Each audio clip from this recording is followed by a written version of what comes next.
Hi, welcome to Mami's Academy. In this video, we'll be dealing with word problems on ratio.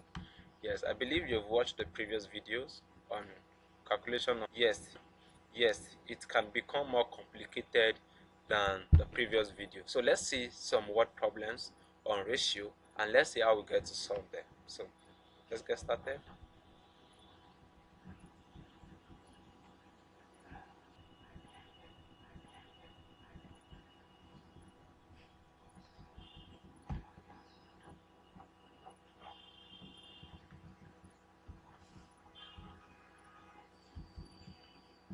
So question number 1 says a bag contains red and blue marbles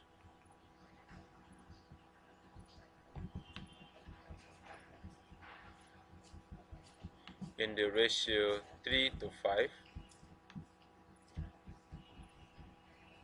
If there are 75 blue marbles,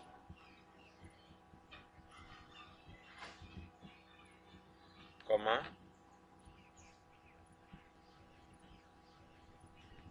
how many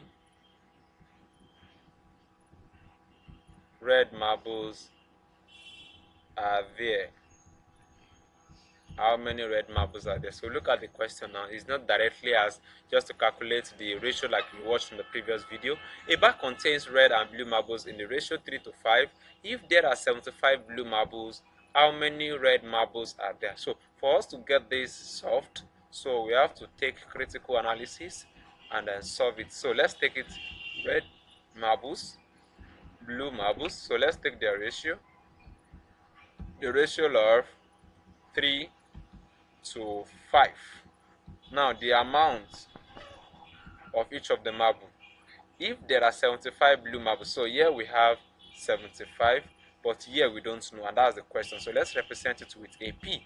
So P is the value of the number of red marbles that we have. Now, there is a constant between the relationship. Yes, there is a constant. And what about the constant? The constant is that there is something that multiplies the ratio of blue to give us the amount of blue. So we need to get that constant and then multiply it with the ratio of red too to give us the value of P. It's as simple as that. So let's get that done. What's the ratio now? So if I have 75 amount of blue marbles in the ratio of 5, so let's say 75 divided by 5. So 5 here 1, 5 here 1, remember 2, 5 in 25 is 15. So that will be 1 and 5, that's 15. So the constant C, let's say C is constant 15. So there is a 15 that multiplies the ratio of blue marbles to give us 75. So the same thing tells for the ratio of red marbles. So we'll now say that definitely the amount of red marbles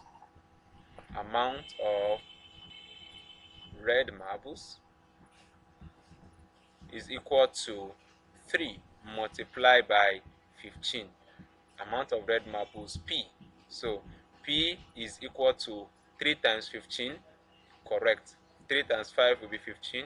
Then 3 times 1 is 3 plus 1, 4. So we should have 45 red marbles. Let's take example number 2.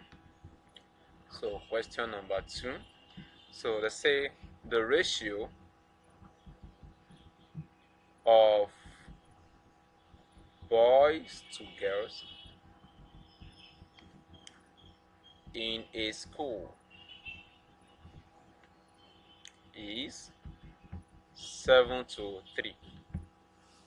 If there are 210 boys, comma, how many girls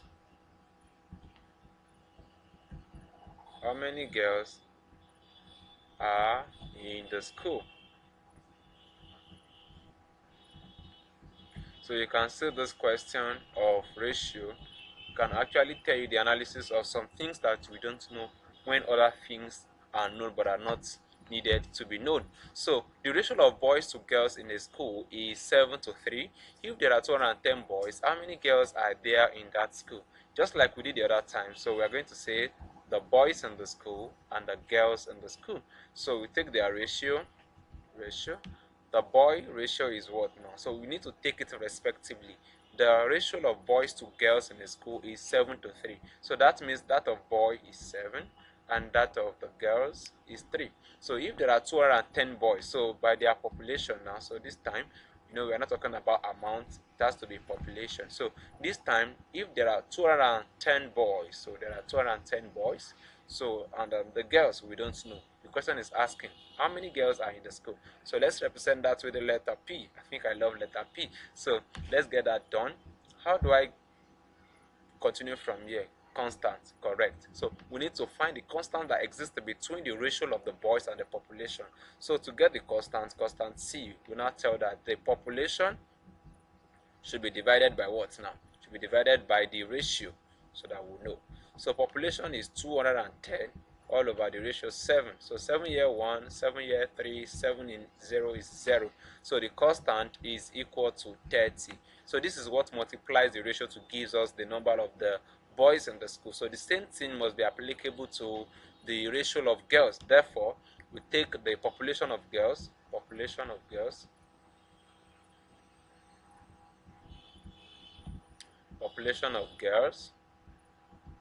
represented with letter P is equal to 3 multiplied by 30. So that's 90. That means that there are 90 girls in the school. Let's take another example and round it off so that we'll see another dimension of which problem can arise from simple ratio. So question number 3.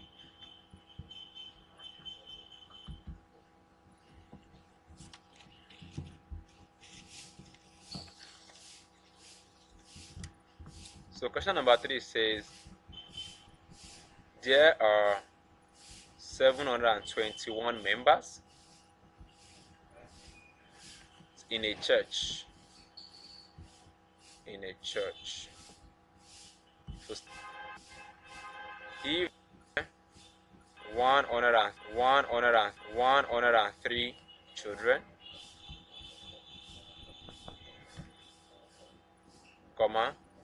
206 youths, and the rest are adults. Find the simplest ratio. Of children to youth and to adults. So we need to find the simplest ratio here. So let's get into the solution. The first thing we must keep or bring back from our heart is the number of people or members in the church. So in the church totally we have 721 members in the church. So if there are 103 children, let's represent children with letter C, represent youth with letter Y, and represent adults with letter A. So it says that there are 103 children, 206 youth, and the rest are adults we don't know. So for us to know the number of adults, then we have to add up the children and the youth, subtract it from the entire member of the church, and we get the number of adults. Very correct. So let's add that up. So when we add that up, we're going to have 309. So let's say 721 minus 309. So this will be 412. So there are 412 adults. When you subtract 309 from 721, we have 412. So the adults in the church, 12. So the question says we should just find the simple ratio of children to youth and to adults. That is, let's just reduce this amount of them. There's a constant that is multiplying them, but we don't have to start looking for the constant by dividing anything. You can just reduce the amount to the lowest term by a common factor. So let's look at it carefully. if we have C to be 103 and we have Y to be 206 and we have A to be 412, what do we think the simplest factor is, or the common factor? 103 can divide all. That is right. So if I divide this by 103, I will have 1. If I divide this by 103, I will have 2. If I divide this by 103, I will have 4. Yes, because 103 multiplied by 4 gives 412. So the simplest ratio of children to youth to adult is 1:2:4. This is the answer to the questions. I believe you understood everything we did in this video. Bye bye. See you in the next video.